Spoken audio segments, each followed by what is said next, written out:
Hi, I'm Stas with Rebuild the United States, and the subject we're talking about today is meat exports and the challenges that meat exporters have been facing as a result of the tariff environment between the United States and its trading partners.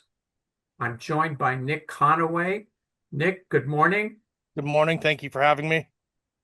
Uh, Nick, you and I have been talking about the challenges that farmers have been facing this year in a very different and very challenging tariff and market environment. Agricultural exports are a really important part of our export economy. They generate a lot of jobs and a lot of income. The supply chain for agricultural exports is very important through the Mississippi River uh, barge highway. The Port of South Louisiana and the Port of New Orleans are part of that. The Port of Houston is part of that. On the West Coast, the Port of Oakland is a big agricultural export port. The ports of Los Angeles and Long Beach also export. The ports of Seattle and Tacoma are major export ports. And there are other ports that I haven't mentioned around the United States. At the the Agriculture Transportation Coalition Conference in Tacoma in June, I heard a very interesting presentation from the meat exporters about the challenges that they have been facing selling meat to foreign markets. A big part of that market, as you and I were talking about, Nick, is China. And that market has been very, very dented by the counter actions of China against the Trump administration's tariff impositions. And we heard at the Ag Transportation Conference that $1 billion worth of meat exports have been lost from China because of restrictions that China has placed in retaliation to those that the U.S. has placed on China. So, in terms of what you have been seeing, and you come from a pistachio farm background, and you talk to people in the San Joaquin Valley, your family's still in Bakersfield. Uh, what kind of environment are you hearing about this year in terms of overall exports?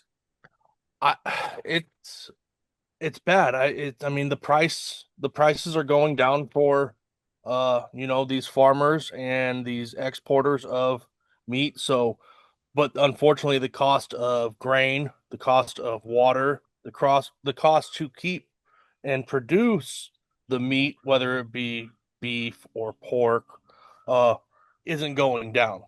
So, bottom line is it's pinching the margin that these farmers and you know, individuals are able to make. On a different note, I also know that several dairy farms in Sonoma County, in the area that I live, have been shut down and are having a harder time to be able to maintain their livelihood. Um, and unfortunately, that is just from what I see, is driving the numbers in the grocery store of the prices of everything up. And Right. it continually comes up with our segments that we talk about of everything is getting more and more expensive, whether it be housing or produce or, now in this case, meat and dairy, but the dollar isn't going as far. Right. Uh, right. The money that I make today isn't going nearly as far as what it was in, the 80s. And it's a struggle. So, I think it's impacting the farmers, because I think they're losing not only the will to continue to do it, but they're possibly losing their farms because they're not able to afford to do it. And then it's affecting our communities because what was once, thriving farm communities are now being, you know, turning into dust bowls. They're turning into areas that aren't quite as thriving because people can't afford to do their livelihood, their jobs there. And the family farm is the most vulnerable, isn't it?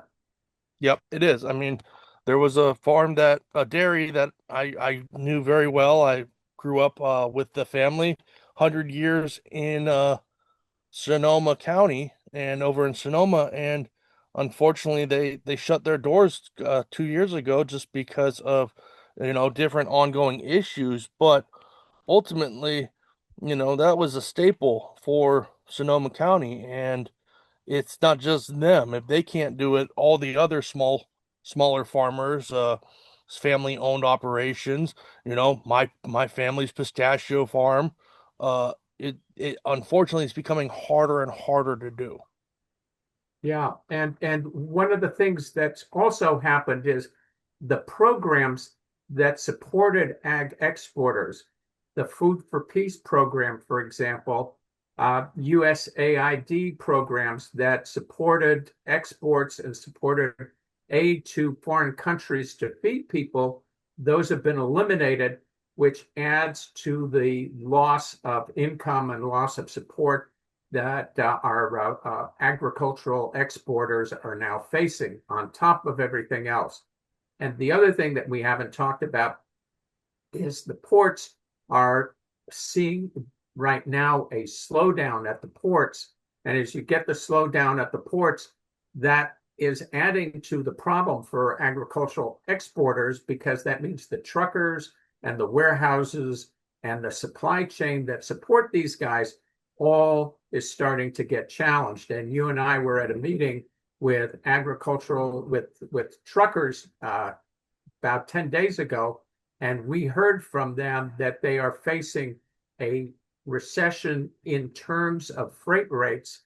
And that's going to get complicated when not only are the freight rates low for trucking rates, but then there's less business. Yep. So, not a good situation facing us in 2025 and possibly getting more challenging in 2026. And we need to have a different attitude because it's going to be tough for our ag exporters to continue to export if they keep running into countervailing tariff reactions from different people around the country. Mhm. In any case, this will be an ongoing discussion. I want to thank Nick for being with us. Nick, thank you very much for your insights. Thank you for having me again. And I'm Stas Margaronis for Rebuild the United States. We've been talking about the challenges for agricultural exporters in 2025 and how that may be getting worse as the year goes on. Thank you very much.